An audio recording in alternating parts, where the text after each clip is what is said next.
Queridos amigos, muy buenas noches para todos.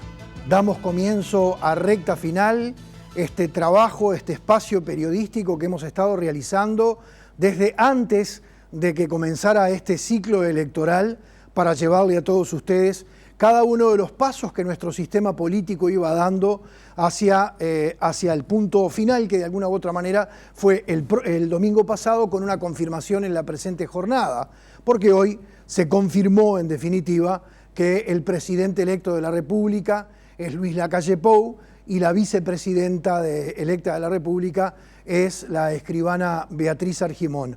Mucha agua ha corrido debajo del puente, muchos personajes, muchas personalidades políticas han pasado por nuestros estudios a lo largo de todo este tiempo, de este mes y medio, de estos casi 2 meses de trabajo que hemos tratado de llevar a todos sus hogares, para que ustedes tuvieran la información completa.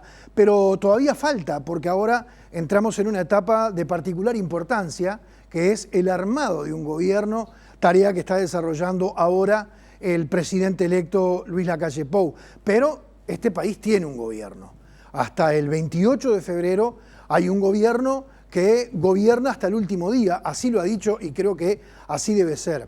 Por esta razón, esta noche vamos a tener un largo diálogo a agenda abierta con la vicepresidenta de la República, Lucía Topolansky, que además, ya lo ha dicho en estos días, está preparada para comenzar la transición, ya lo tenía preparado desde hace algún tiempo, independientemente de con quién tuviese que hacer la transición, ya fuese con Graciela Villar o ya fuese con Beatriz Argimón. En este caso está confirmado, es con Beatriz Argimón. Vamos ya mismo con ella para comenzar el diálogo. ¿Cómo anda, Lucía? Bien, cansada porque me imagino, empecé temprano hoy. Me imagino, y le queda un tramo todavía. Un tramazo. Varios. Porque yo ya estoy en modo elecciones departamentales. Claro. Bueno, vamos a hablar de eso ahora. Pero antes que nada, porque ayer emitíamos acá en nuestro informativo una entrevista que le hacían varios compañeros y varios colegas de distintos medios, en la que usted, con cierto grado de sentido común, algo que le ha caracterizado siempre, dice, para mí esto ya está, no tiene vuelta, antes de que se diera la confirmación de la presente jornada. ¿Cómo puede describir esto tan extraño que se dio entre el domingo y hoy? Me refiero naturalmente a la actitud de Daniel Martínez de esperar un poco más el resultado del escrutinio secundario, del segundo escrutinio del departamental, y la aceptación que el Partido Nacional hizo de esa espera, de no festejar, de no levantar demasiado los brazos, más allá de que el camino estaba más o menos marcado. Yo te lo voy a decir en términos futbolísticos, porque cuando Uruguay, que suele sufrir en los campeonatos, después hay un momento en que los comentaristas dicen matemáticamente podríamos ganar. Sí. Bueno, esa es la definición exacta de lo que pasó. Si mirábamos la aritmética, claro, había una hipótesis de que todos los votos fueran para una fórmula, pero los que tenemos experiencia electoral y sabemos de ingeniería electoral y demás, nos dimos cuenta que esa misma noche del 24 yo ya tuve la certeza de que esa matemática era imposible. Pienso que eso se dio porque jugó un elemento que creo que hasta para nosotros mismos tuvo cierto grado de sorpresa, que fue la repuntada. Es decir, esto era como 2 pingos que habían entrado, como se llama tu programa, en la recta final. Allí estaba el disco y pasa a veces en la carrera, esa arremetida generó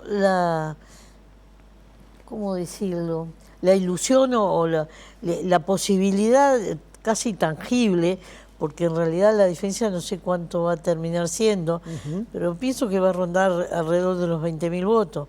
Es una diferencia muy cortita. Muy poca. Y entonces, bueno, por un lado, el candidato lo decidió así, bueno, esas son cosas que fue una decisión personal de Martínez. Sí, fue una decisión de él. Yo no estaba de todos modos porque la jornada había sido muy cansadora y me quedé mirando los resultados en mi casa. Y creo que fue también muy racional de parte del Partido Nacional, porque en definitiva técnicamente tampoco estaba el resultado. Pero para mí queda en una anécdota y no le doy ninguna importancia. Acá lo más importante creo que es cerrar el quinquenio de la mejor manera.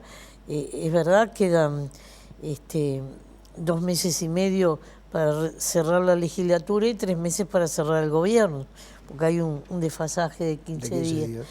Y después posesionarse para 2 cosas, para el nuevo quinquenio, en donde el rol va a ser otro, y está el desafío de las elecciones municipales y de las intendencias de los municipios. Ahí está. Así que trabajo no va a faltar. No, eso está clarísimo. Ahora, usted acaba de decir algo que de repente usted lo dijo como algo casi irrelevante, sin embargo es noticia, es relevante. ¿Usted recibió los resultados? Sí, ¿se fue para su casa a esperar los resultados? Yo había trabajado...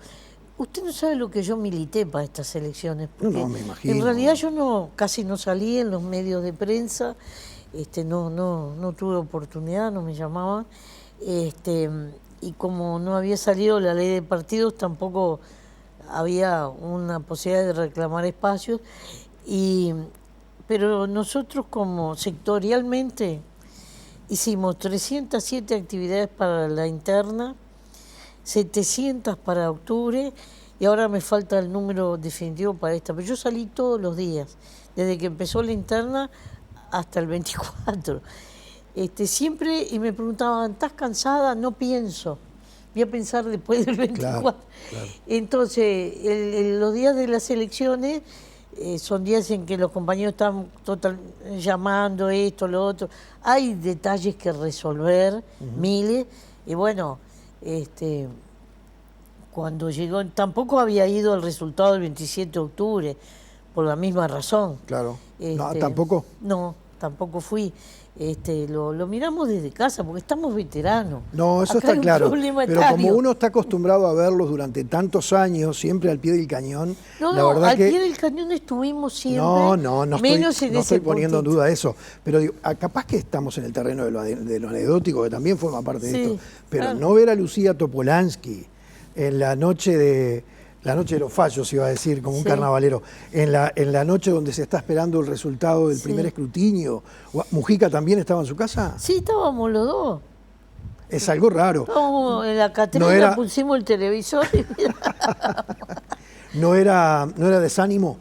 No tenía nada que ver con eso, porque el 27 y en otras elecciones, en la elección anterior, yo estuve un rato en el hotel, después pasé por 18 de julio, me fui inmediato y Pepe se quedó en casa.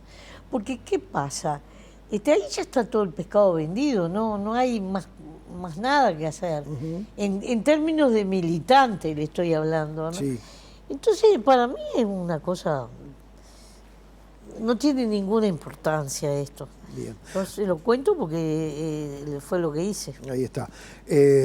Bueno, después vamos a dejar más bien para el final eso que usted dijo al principio, que es que se están preparando para las municipales, porque en realidad hay mucho trabajo ahí también, hay cosas interesantes que de repente la ciudadanía quiere saber, como por ejemplo si Martínez va a ser el candidato nuevamente a Montevideo, ¿no? Pero vamos a dejarlo. Quiero hablar un poquito de la transición, cómo se va a dar.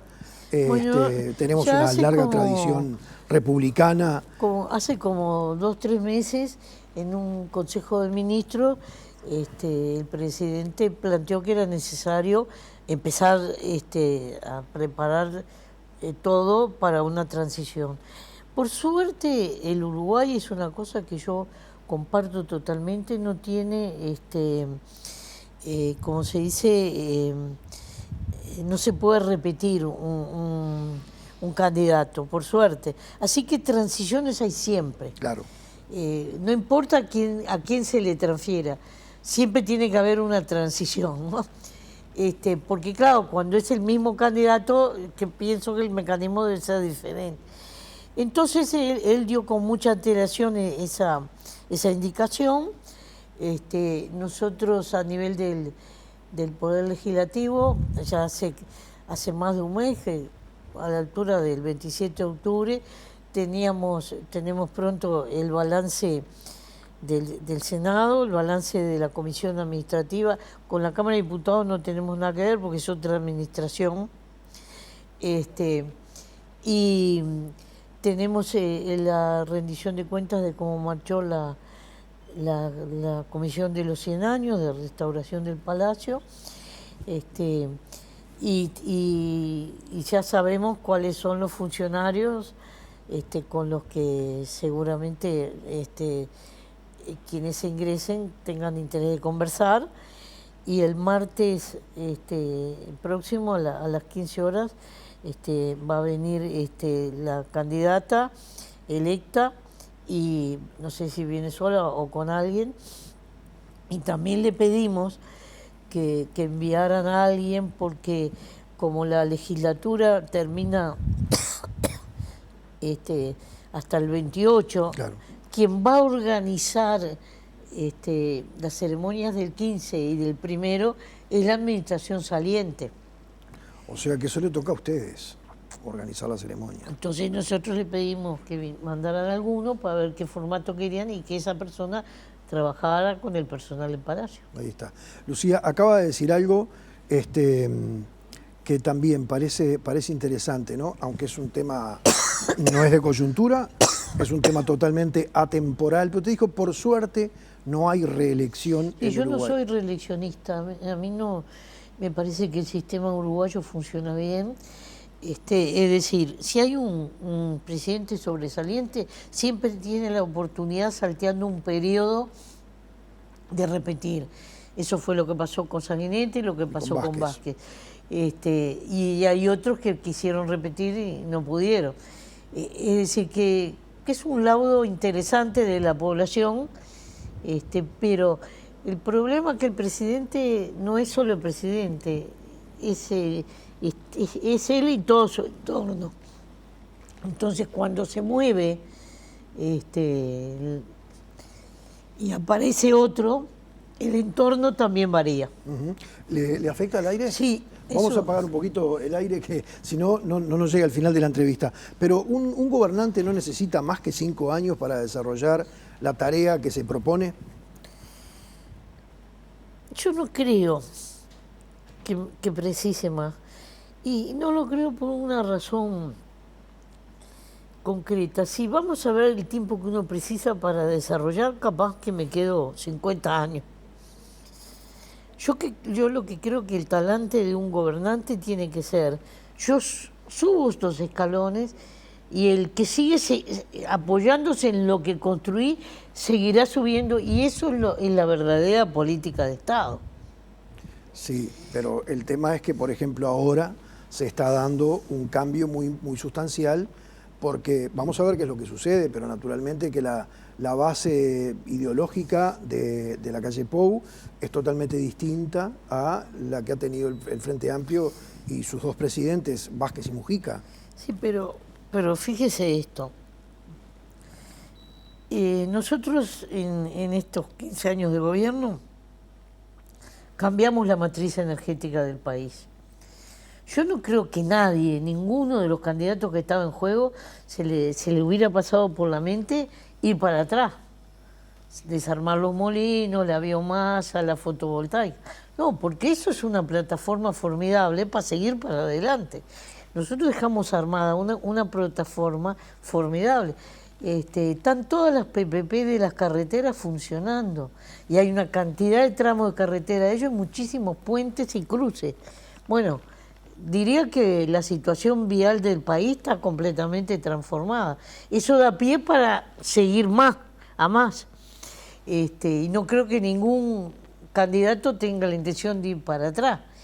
Y así lo podemos ver en distintos puntos de la realidad. Pero eso que usted está diciendo no es ideológico. Sin embargo, por ejemplo, el paquete de leyes tuitivas de los trabajadores, principalmente fueron concentradas en el primer periodo de gobierno del Frente Amplio, eso tiene una base ideológica. Yo no creo, sería muy riesgoso para un gobierno entrante eliminar leyes que generan derechos. Además, tengo que dar una cierta carta de crédito a lo que dijeron, que las leyes sociales no se van a tocar. Eso fue una promesa de campaña. Bueno, yo la tomo. Las leyes sociales implican no solo lo laboral, la vivienda, la salud, yo qué sé, la educación, la descentralización de la educación. Es un paquete grande. Por eso nosotros preguntamos toda la campaña de dónde se va a hacer el recorte de los 900 millones, porque como conocemos todos esos programas y sabemos lo que cuestan, pero si el compromiso es no tocar lo social, es eso lo social. Uh-huh. Sí, está claro. Y la pregunta en realidad, bueno, ya tendremos tiempo de hacérsela a los gobernantes que asumen a partir del próximo 1 de marzo o los que asumen el 15 de febrero, porque en definitiva los legisladores también ejercen tarea de gobierno, ¿no? Pero uno se pregunta no solamente cómo se van a recortar esos 900 millones de dólares de gastos sin afectar prestaciones que el Estado da a quienes lo necesitan, sino que además a eso hay que agregarle que han prometido eliminar el impuesto de asistencia a la seguridad social, con lo cual sería además un ingreso menos, ¿no? Bueno, pero ellos han ido variando el discurso a lo largo de la campaña. En las últimas cosas que leí en relación al IAS era en la medida que fuera posible. Lo relativizaron. El IAS, de todos modos, cae sobre el quintil de jubilaciones más altas. Uh-huh. Es una recaudación de la que tendrían que prescindir, pero que en realidad al grueso de la población jubilada no le cae. Pero sí está el desafío de seguir con el proceso de mejora de jubilaciones que se vino haciendo estos 15 años. Uh-huh. Y ahí es donde juega lo de los consejos de salarios, porque en la medida que a partir del año 89 está encadenada el resultado de los consejos de salario del aumento del salario real en la paramétrica de las jubilaciones, cuando sube el salario real suben las jubilaciones. Pero tienen como base de cálculo el índice medio de salario. Claro, por eso mismo. Entonces, ahí tengo signos de interrogación, veremos. Yo no puedo opinar antes de no ver los pingos en el ruedo, porque todos los documentos que leí eran suficientemente vagos como para no sacar conclusiones. Uh-huh. Pero en un último reportaje, hace, no sé, 2 o 3 días que leí al doctor Sanguinetti, él decía algo así como que el Estado iba a ser neutral en los consejos de salario. Bueno, eso cambia totalmente la tónica de los consejos de salario, ¿no? Porque entre un fuerte y un débil no puede haber un neutral, tiene que haber un punto de equilibrio. Está claro. Pero bueno, ahí también hay un pronunciamiento filosófico de Sanguinetti, ¿no? Porque sí. Por más que él haya dicho muchas veces que se siente un socialdemócrata, da la sensación de que es un liberal de pura cepa, claro. Defensor del mercado además, ¿no? Entonces, esos son los problemas, las situaciones que van a estar en discusión en la próxima legislatura, y vamos a ver también cómo es el escenario de los ministerios, porque hasta ahora anuncios ciertos hay nada más que 3. Uh-huh. Y yo creo que en eso comparto lo que está haciendo la calle, que es decir, tengo que anunciar todo junto. Me parece bien, porque es anunciar un equipo, claro. En definitiva. Así que yo cuando vea el equipo opinaré. Pero también quien maneje la relación laboral desde el Ministerio de Trabajo tiene mucho que ver en esto. Después este quinquenio sí o sí va a tener que haber un diálogo social en torno a la seguridad social. Uh-huh. Eso es casi ineludible, diría yo. Se habló muy poco en la campaña electoral de la seguridad social. Lo que pasa es que es un tema, para campaña es un tema complicado, porque bueno, hay que valorar, yo quiero valorar la sinceridad de Mario Vergara sentado en ese mismo sillón hace un par de semanas.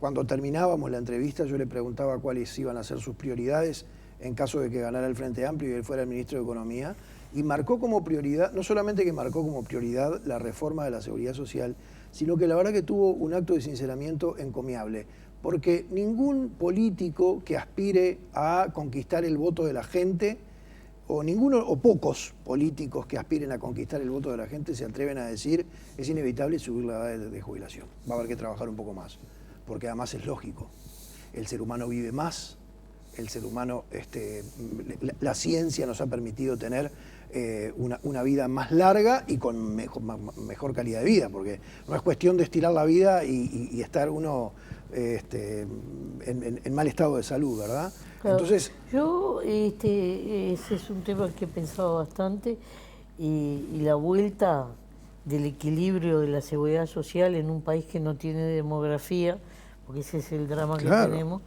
lo veo en realidad por un camino diferente, que es el de dar opciones de jubilaciones parciales. Es decir, si trabajo 48 horas semanales, poderme jubilar por 20, seguir activo por el resto, y en vez de hacer un corte así, hacer una pendiente gradual, lo cual no impacta directamente como fuertemente en las finanzas, en los equilibrios del Banco de Previsión Social, y que sea elección, capaz que poniendo incentivos a quien permanezca más. Porque es verdad, vivimos más, estamos mejor, tenemos mejor calidad de vida. Porque el problema es que hay una diferencia enorme entre el tipo de trabajo. De repente un empleado de la DGI, vamos a poner un ejemplo concreto, que trabaja en una oficina en determinadas condiciones, puede trabajar 5 o 10 años más, no se hace ningún problema. Pero un pescador artesanal, que es una de las tareas más duras en la realidad económica, a veces mucho antes de los 60 años está deshecho. Es cierto. Entonces nosotros no podemos hacer, y es lo que yo creo que sería el eje de la discusión, una norma rígida, porque ahí se me complica el escenario. Sino tiene que ser una norma que tenga muchas decisiones voluntarias del implicado, tampoco imponer, porque eso no sirve tampoco, una cantidad de soluciones voluntarias del implicado, de modo que el impacto sobre el Banco de Previsión Social sea manejable. De todas formas, y eso que usted propone... un esfuerzo gigantesco por otras dos cosas, por poder llegar a cero en el tema del trabajo negro, todavía nos quedan franjas de trabajo negro, y la calidad de los trabajos, ¿no? Porque si yo pudiera cobrarle ya a todos, quiere decir que el nivel salarial del país sería enorme. Bueno, no digo que eso se pueda lograr en un quinquenio ni nada por el estilo, digo que eso tiene que estar como una meta.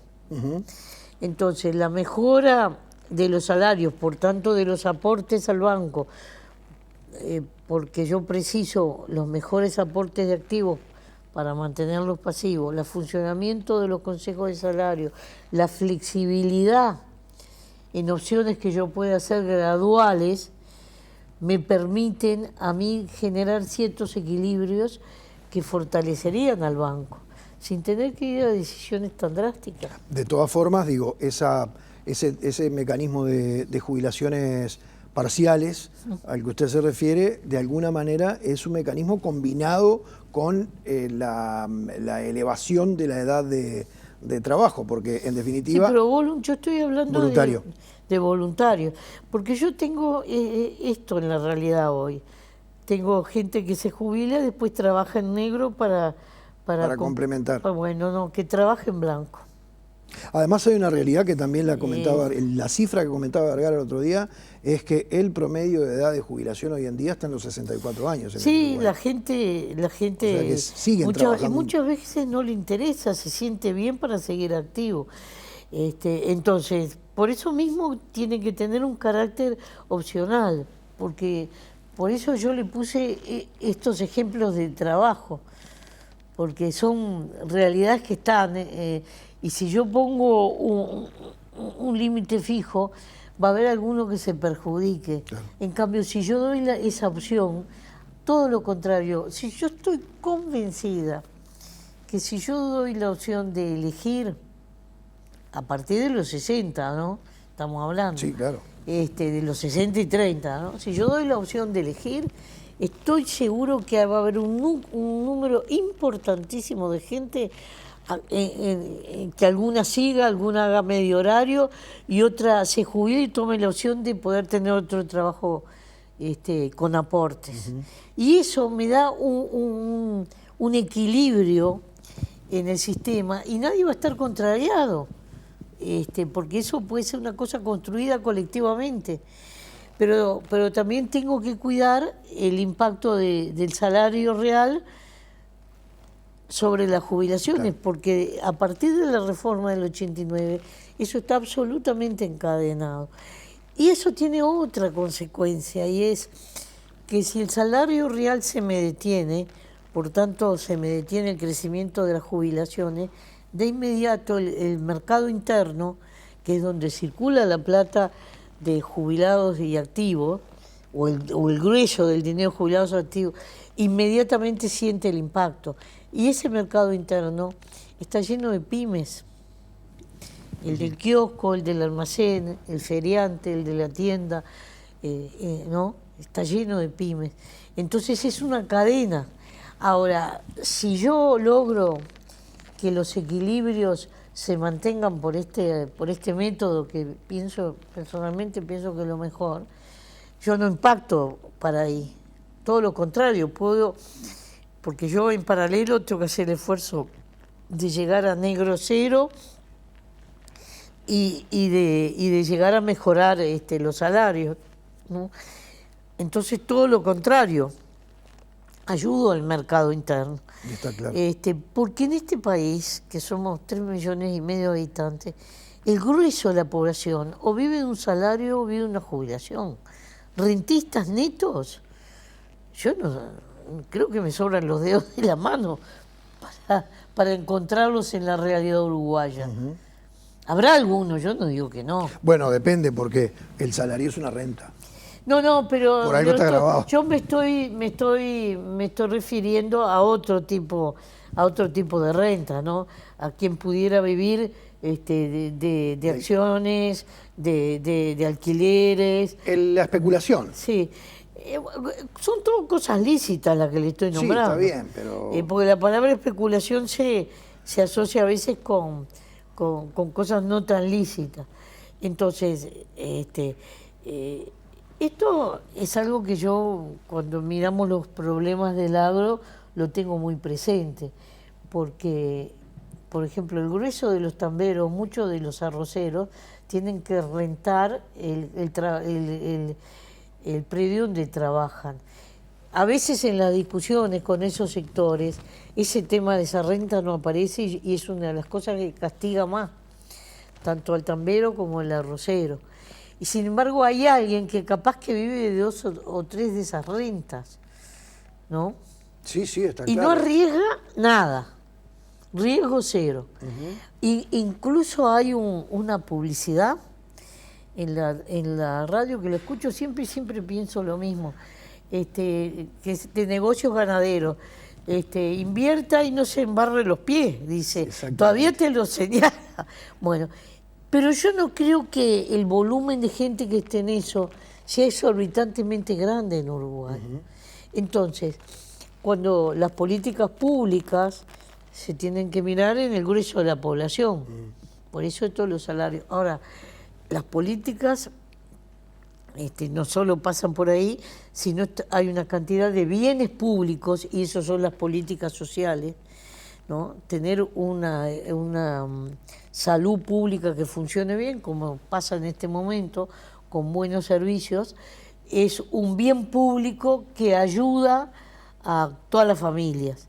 Que la educación sea gratuita desde el CAIF hasta la universidad es un bien público al servicio de la gente. Entonces yo le doy mucha importancia a los bienes públicos porque son parte de la distribución de la riqueza, ¿no? Está claro. Ahora, yo no he oído cosas contradictorias en la campaña, ¿no? El último reportaje que leí aunque le habían mandado callar, hubo un último reportaje de la señora Arbeleche en el diario El País, donde decía que los 900 millones iban a ser 600 más o menos en el presupuesto y 300 en las empresas públicas. Yo me precio conocer algo de presupuesto, porque desde que ingresé al Parlamento, y van a ser 20 años, he trabajado en presupuesto, y por más que repaso, no encuentro 600 millones, es mucha plata, no encuentro dónde. Por eso yo tengo un signo de pregunta. Ahora, el signo de pregunta lo tiene sobre el monto. La propuesta presupuestal, la ley de presupuesto, veremos cómo era el cangrejo. Ahí vamos a ver, vamos a descubrir dónde estaban las ideas que permiten llegar a esas cifras. Le pido que me deje hacer una pausa y después vamos a hablar un poquito también de presupuesto, porque es interesante, porque puede ser que la discusión esté en llegar o no llegar a esa cifra tan alta que se ha puesto como meta el Partido Nacional. Y es natural que preocupe, que dé cierto miedo que a uno le hablen de recortes de 900 millones de dólares, porque uno dice, ¿quién la va a quedar entonces? ¿Quién la va a quedar? ¿Quién se va a ver perjudicado? No, porque yo la contradicción la siento en esto. No se van a tocar las políticas sociales y voy a recortar esto. Y entonces yo me digo, ¿dónde? Por supuesto que puede haber alguien que diga que la salud pública no es una política social. Para mí es una política social y fundamental. Está claro, pero yo a lo que iba era, dejando la cifra de lado, quiero ir a lo conceptual. Después de la pausa quiero hablar con usted sobre lo conceptual, es decir, ¿se puede recortar el gasto de funcionamiento del Estado? Lo charlamos después de la pausa, venimos enseguida.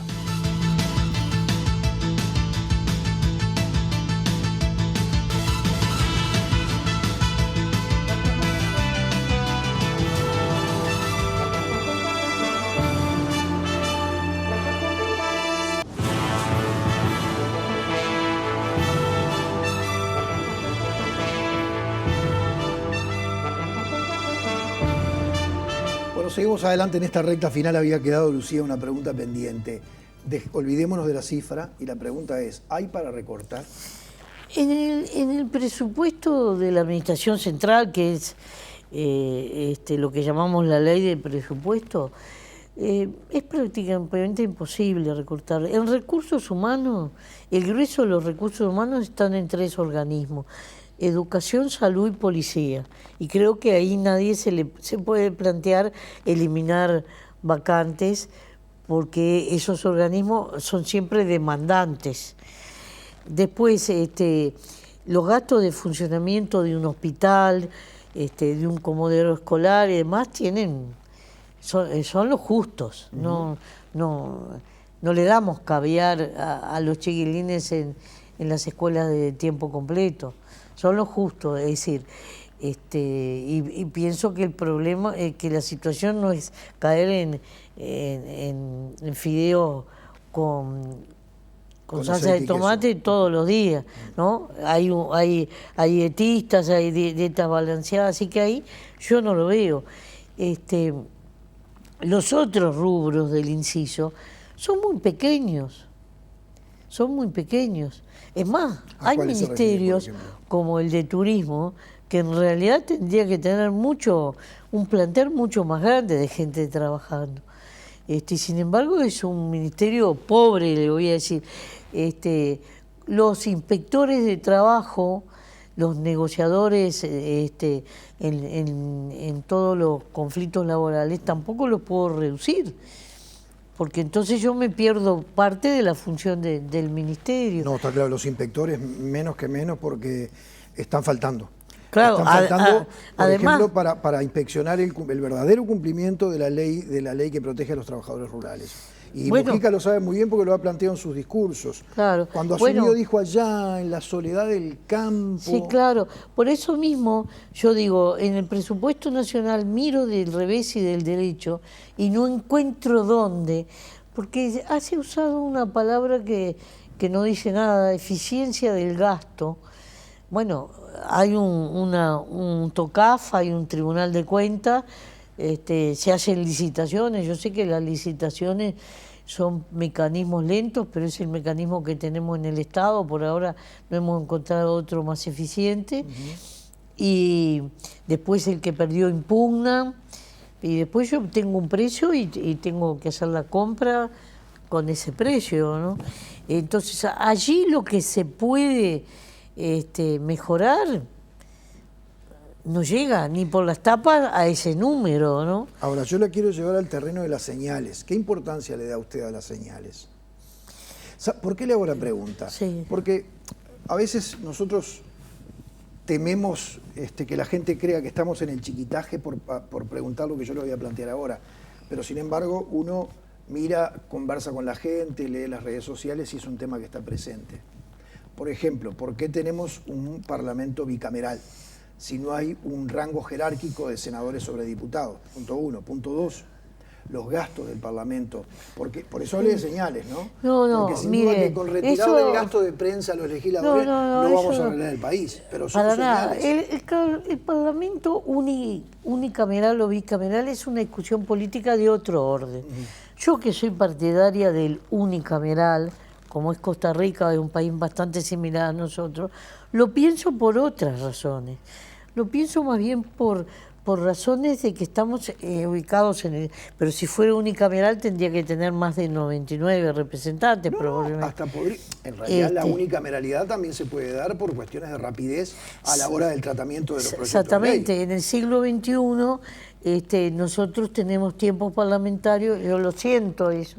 Es decir, pero creo que la discusión... Ahora, nosotros en el Parlamento no tenemos un gasto excesivo en relación al Producto Bruto, es un 0,0, es decir, es muy pequeño el gasto. Nosotros incluso pudimos en este quinquenio constituir el fondo para la reparación del Palacio Legislativo, por lo menos para el arranque, con ahorros de las 3 unidades ejecutoras.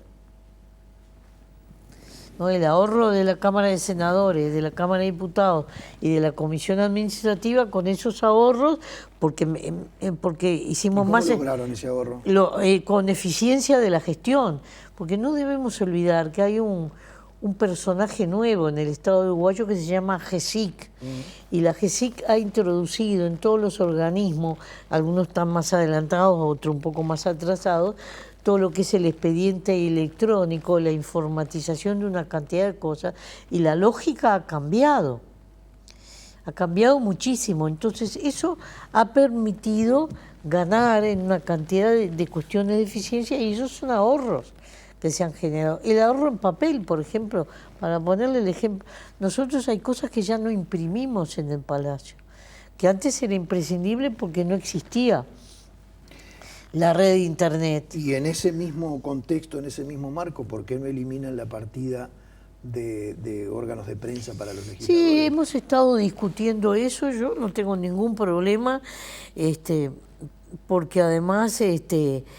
no voy tan drástico como dirían algunos para lo que hay que leer, no voy tan ahí, pero sí digo que uno justamente con la misma red informática tiene acceso a un montón de cosas y más, muchas veces. Lo que sí nosotros suprimimos en el periodo que yo estuve, un pedazo del periodo nada más, en este tramo que me tocó, lo que suprimí es si quien tenía partida de prensa no podía tener en esa sección además compra de periódicos. Porque se daba lo siguiente, había alguna sesión que los funcionarios tenían, pues los funcionarios también a veces tenían partida de prensa, y a su vez en la sesión se compraban periódicos. Bueno, eso lo suprimí, esa duplicación que había la suprimí. Eso lo podía hacer solo por una orden administrativa. Ahora, tuvo otra contracara, que la reducción de gastos de publicidad que hizo drásticamente el gobierno y este tipo de medidas impactaron sobre la prensa escrita. Bueno, por eso digo, todo en y yo no digo de mantener la partida de prensa, yo no tengo ningún problema de eliminarla, me lo plantean mañana y lo voto. Pero eso es tan chiquito que para poder llegar a los 900 millones no mueve la aguja. No, pero por eso hablé de señales, Lucía, y le pedí que nos olvidáramos de los 900 millones, porque en realidad el planteo... Bueno, hay una cosa que se ha manejado reiteradamente equivocada en la campaña. No sé si no quiero poner intenciones, probablemente por desconocimiento. Vamos a quedarnos con esa versión. Pero usted sabe cómo es el aumento del salario de los legisladores, cómo se gesta. No.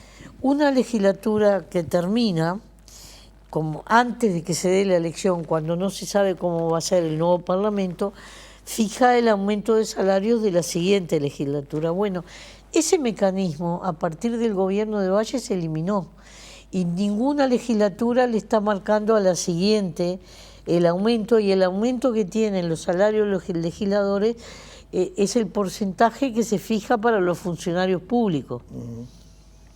Pero ese otro mecanismo de aumento no se usó más en el Parlamento, desde el gobierno de Jorge Valle. Ahora, yo escuché en toda la campaña decir unas buenas desinformaciones en torno a eso, por no decir disparate. Como que se seguía utilizando. No, ni siquiera conocían el mecanismo, como que había aumentos siderales, ¿no? Cuando eso no. Como lo que se dijo ahora también de los depósitos, de los préstamos, cuando los préstamos sociales no requieren garantías si es un funcionario público. Yo qué sé, hay ignorancia de determinados mecanismos, vamos a creer que es por ignorancia, no vamos a poner intenciones, y entonces se generan opiniones que pegan en la opinión pública mal, porque desprestigian un poder del Estado. Eso me parece en broma. Después nosotros hemos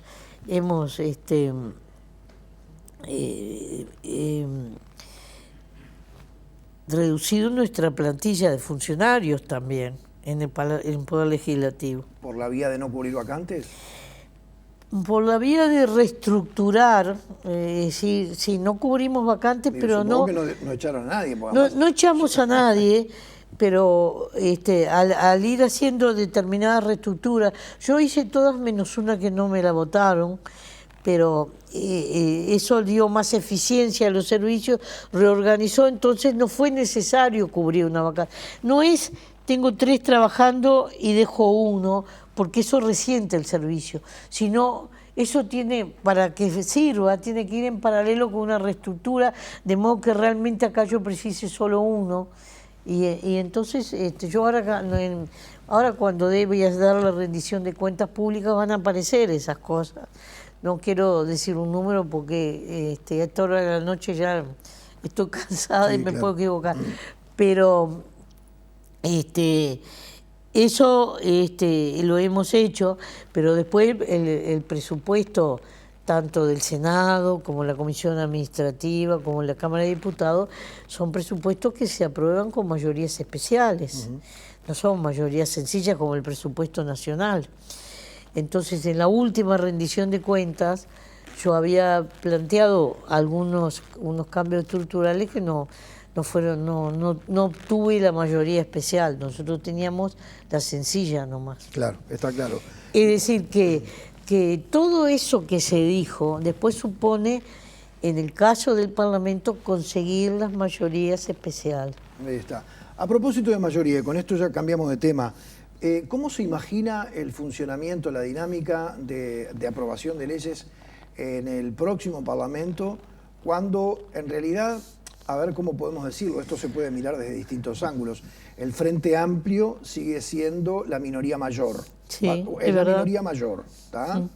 Pero resulta que hay una alianza que ha realizado el Partido Nacional con el Partido Colorado, el Partido Independiente, con Cabildo Abierto y con el Partido de la Gente, que en apariencia tienen 56 diputados y 17 senadores. Y digo en apariencia porque en realidad no es un solo partido, no es un solo partido, y eso en la primera de cambio se puede romper. No es que yo lo esté vaticinando ni nada por el estilo, porque no tengo cómo hacerlo, pero una confrontación que haya, una discrepancia que haya, se puede romper. Mira, más allá de eso... Hay una regla clarísima. Para aprobar hasta el proyecto de ley más pequeño, el nombre de una escuela, preciso 16 en el Senado, 50 en la Cámara de Diputados. Y lo puede decir en checoslovaco que es igual. Bien. Eso no sé. Y para mayorías especiales, no tengo bien claro los números de diputados porque los he olvidado, pero en el Senado para los 2/3 o los 3/5, sí, 21 y 18. Entonces, esos números son ineludibles. Después, la habilidad que tenga quien necesite conseguir los votos para conseguirlo, es justamente la negociación parlamentaria. No, está claro. Pero, pasa por ahí. Está claro. Pero uno que de repente está tan agarrado de la base ideológica de los partidos políticos, porque me parece que así debería ser, para que las cosas estén claras, lo que me pregunto es lo siguiente: el Frente Amplio no va a poder evitar la aprobación de determinado tipo de leyes, salvo que esa ley requiera una mayoría especial. No, pero no es tan lineal.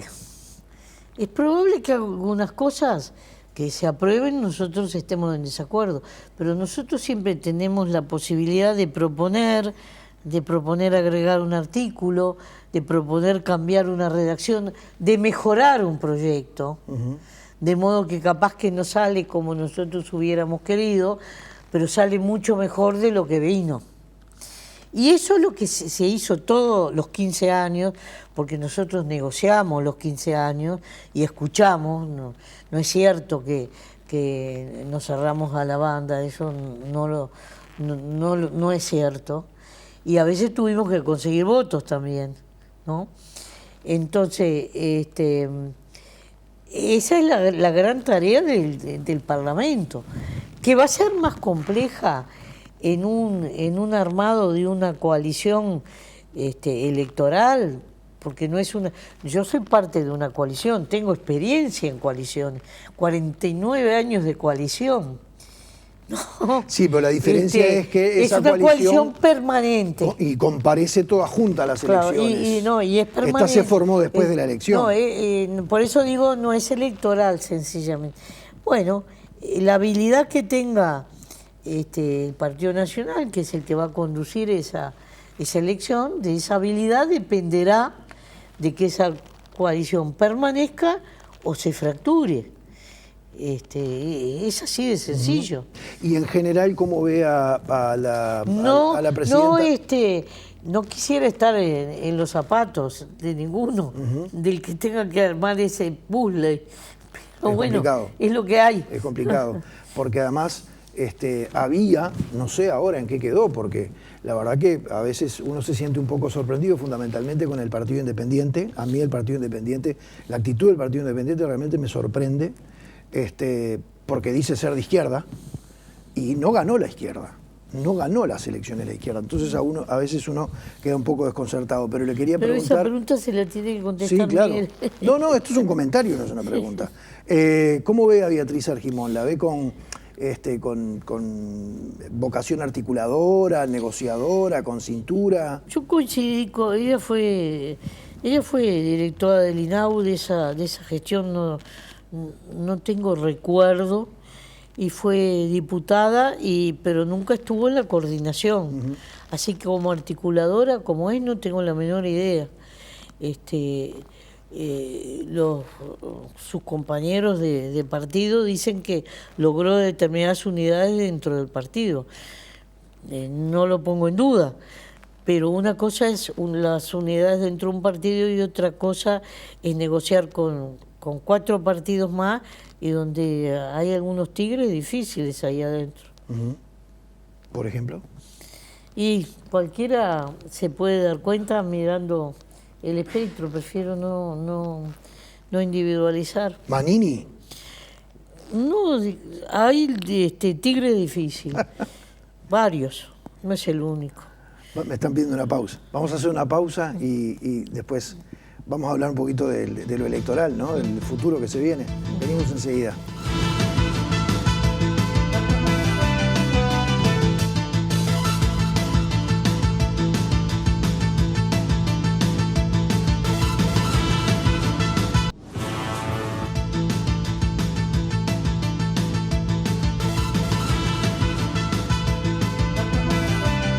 Bueno, dos temas más. Uno para redondear lo que veníamos hablando, el tema de la negociación en el Parlamento. Lo hablábamos ahora con la vicepresidenta durante la pausa. Y es interesante cómo usted observa que hay grandes negociadores que tienen una larga trayectoria en el Partido Nacional, en la derecha, por decirlo de alguna manera, que no van a estar y que de repente a la hora de negociar se les va a extrañar. Por ejemplo, Luis Alberto Heber. O, por ejemplo, no sé qué otro ejemplo se le ocurre a usted, pero... No, sí, durante estos 15 años, por ejemplo, para la integración de la participación de la oposición en las empresas públicas, los servicios descentralizados del Partido Nacional, negociábamos con Heber y con Camí. Heber aparentemente va a ir al Ministerio de Transporte y Camí no salió electo. Pero después la coordinación de partidos negociábamos con Delgado. Estoy hablando de la Cámara de Senadores, que es lo que conozco más. En el Partido Colorado negociábamos con Amorín, que no va a estar. Entonces uno está, hasta puede estar un poco perdido, es decir, esto va a tener una etapa en que va a tener que acomodarse todo eso. No sé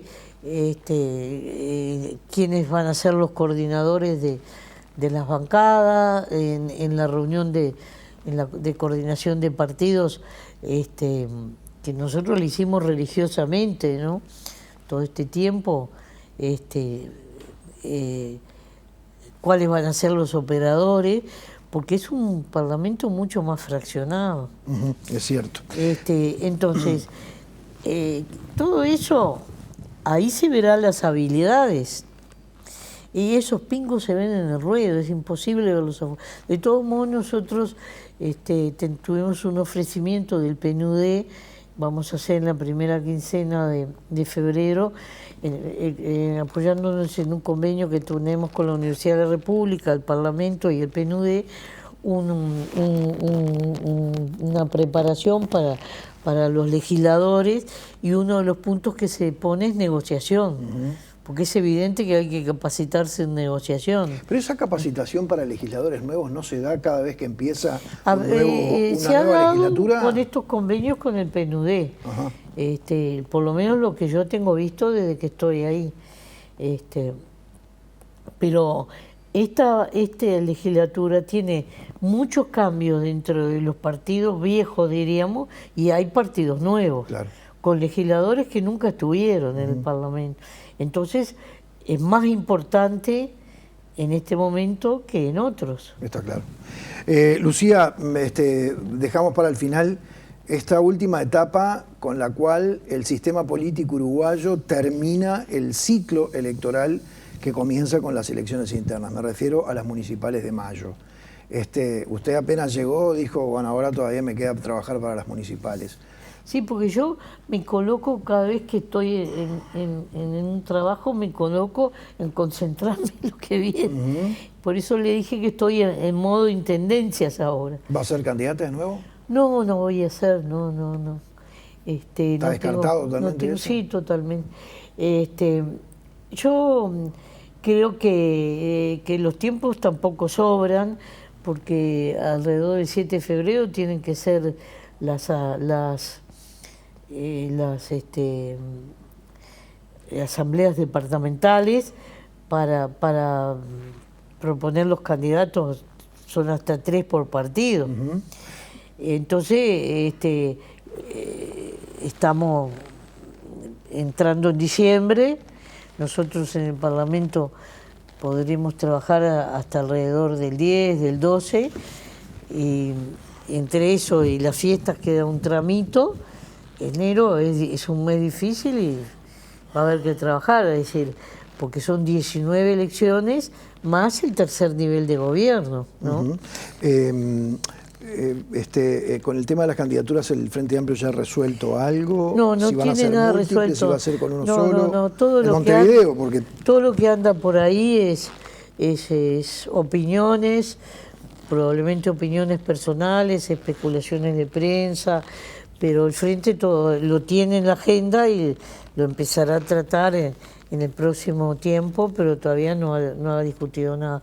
Salvo alguna departamental del interior que lo hizo con mucha antelación, la de Colonia y alguna más que tiene ya los nombres. ¿Ah, sí? Sí. Ajá. Y son varios. A nosotros nos sirve el que sean hasta 3, porque eso, de algún modo, darle al ciudadano la libertad de elegir, como que convoca más, que salvo que la única fuerza que se tenga sea realmente de novela. Y hoy en día no hay, ¿no? Puede haber en algún departamento, yo no lo sé, porque en realidad no tengo todo el mapa en mi cabeza, pero lo único que le puedo comentar es que de parte de mi ángulo sectorial, nosotros vamos a promover que se presente de vuelta al intendente de Canelones y al intendente de Rocha. Pero aparecerán otros competidores también allí. De Orsi quería hablar con usted por varias cosas. Primero que nada, por lo que usted acaba de confirmar, porque además eso me parece que surge de algo que él mismo planteó hace algún tiempo. A ver, ¿a Orsi le ofrecieron o no le ofrecieron ser el candidato a la presidencia? Nosotros habíamos manejado el nombre de él, porque desde muchísimos puntos del país, más allá del propio departamento de Canelones, habíamos recibido comentarios de la gente, visualizándolo como alguien interesante para candidato. Después, conversándolo con él y respetando también las decisiones personales, vimos que era sensato que se consolidara como gobernante. Ahí está. Un periodo más, porque por aquello de que al pan hay que hornearlo con los tiempos necesarios. Está bien, pero eso que está diciendo es contradictorio con lo que me dijo al principio del programa.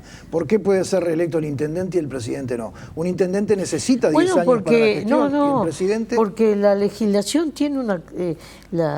yo no tengo claro por qué existe esa diferencia, ni por qué hay mayoría automática en las intendencias. Claro.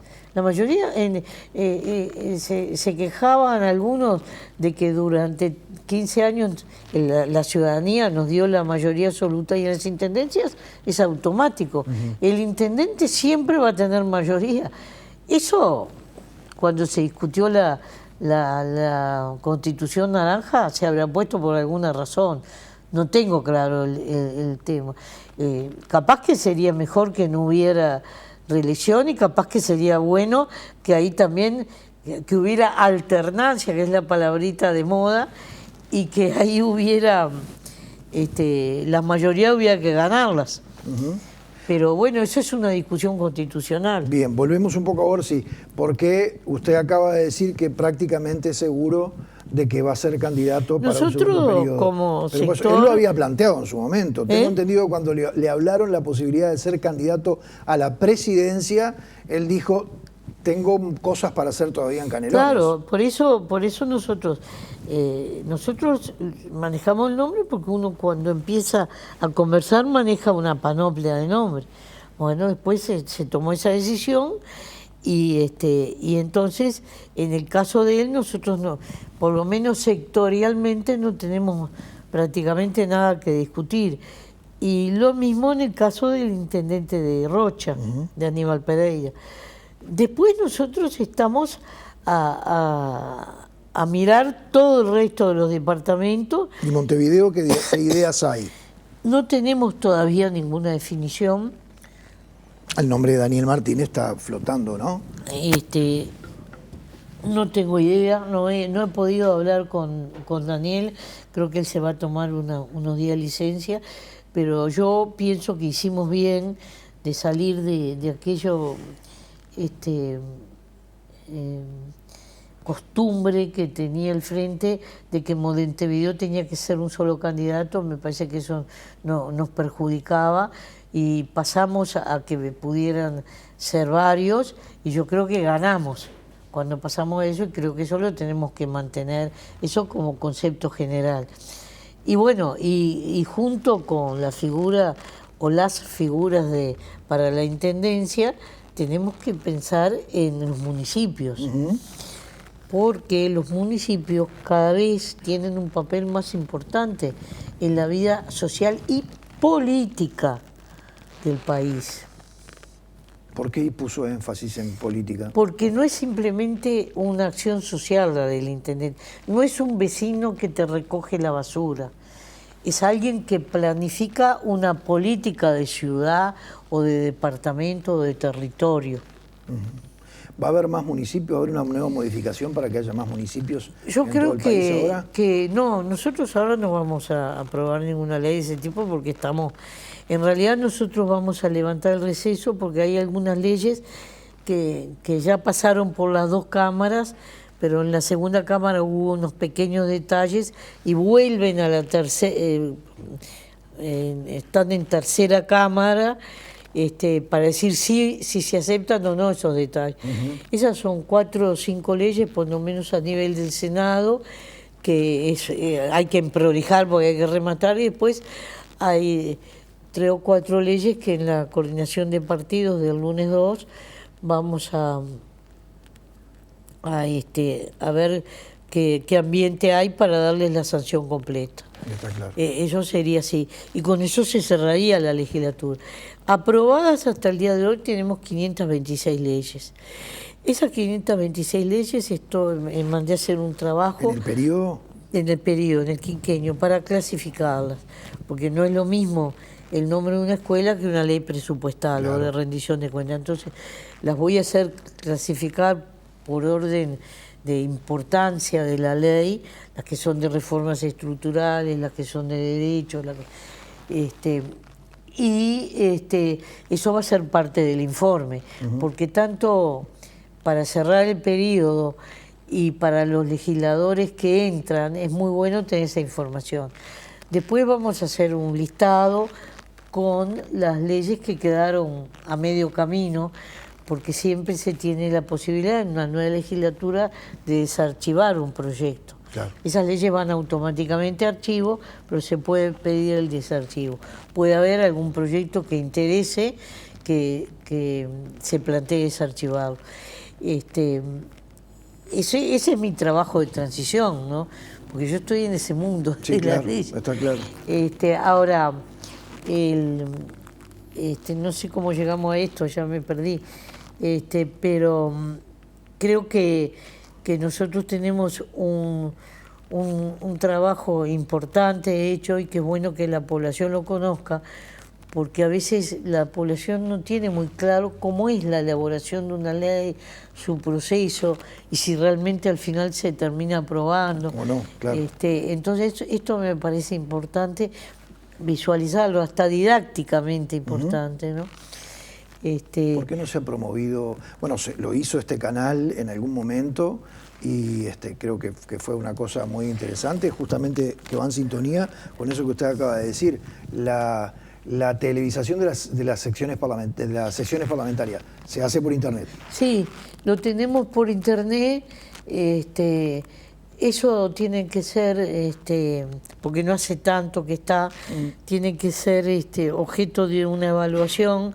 En esta legislatura que termina no corresponde, capaz que la próxima legislatura tiene que evaluar si los resultados de esa, por eso tiene un costo. Nosotros tenemos que tener un equipo de lenguaje de señas, a veces las sesiones son largas,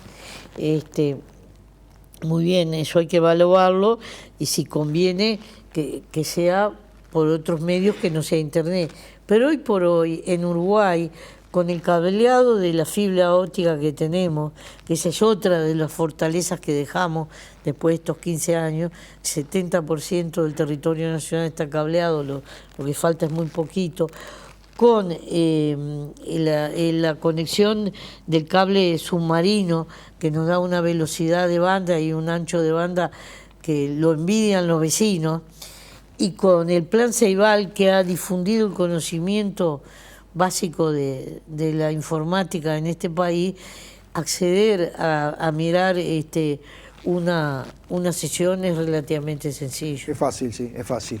Lucía, gracias por haber estado esta noche con nosotros. Es tarde, ¿eh? Sí. Debe estar cansada. No, estoy cansada porque veo que el cansancio es acumulativo. Sí, claro. Pero y no se recupera, como ¿no? yo no aflojo, yo ya estoy en modo de elecciones, acá estaremos las veces que me convoque para ese otro tema. Sabemos que podemos contar con ustedes y gracias por haber estado, ¿eh? Gracias a ti. Y gracias a ustedes por haber estado allí. Mañana vuelve recta final. Viene Gabriel Romano y Alejandra Casablanca a hacer la última. Después veremos qué pasa para las elecciones municipales. Ha sido un gusto, que pasen muy bien.